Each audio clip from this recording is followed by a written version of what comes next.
పవన్ కళ్యాణ్ భయపడిపోయారా లేక వ్యూహాత్మకంగా మౌనం పాటిస్తున్నారా? మొత్తానికైతే పవన్ మాత్రం పూర్తిగా మారిపోయారు. ప్రతిపక్షంలో ఉన్నప్పుడు జగన్ ప్రభుత్వంపై పవన్ ఊగిపోయేవారు. అప్పట్లో పవన్ ఆవేశం, ఆలోచనలు చూస్తే ఇలాంటి వాళ్ళు అధికారంలో ఉంటే ప్రజలకు మంచి జరుగుతుందనే చర్చ జరిగింది. అలానే ఒకసారి ఇలాంటోడికి ఛాన్స్ ఇద్దామనుకున్నారు, ఇచ్చారు కూడా. అయితే నాయకుడి స్వభావం తెలియాలంటే అధికారం ఇచ్చి చూడాలని రాజకీయ అనుభవజ్ఞులు చెప్పారు.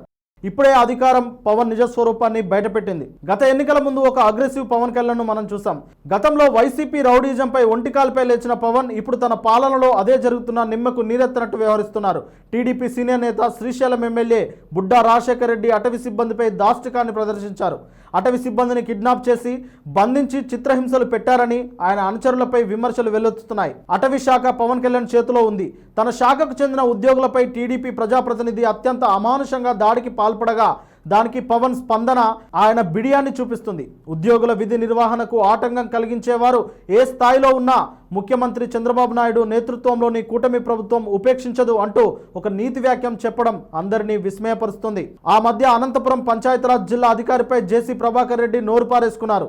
పంచాయతీరాజ్ శాఖ కూడా పవన్ చేతిలోనే ఉంది. అయినా పవన్ నుంచి ఎలాంటి స్పందన లేదు.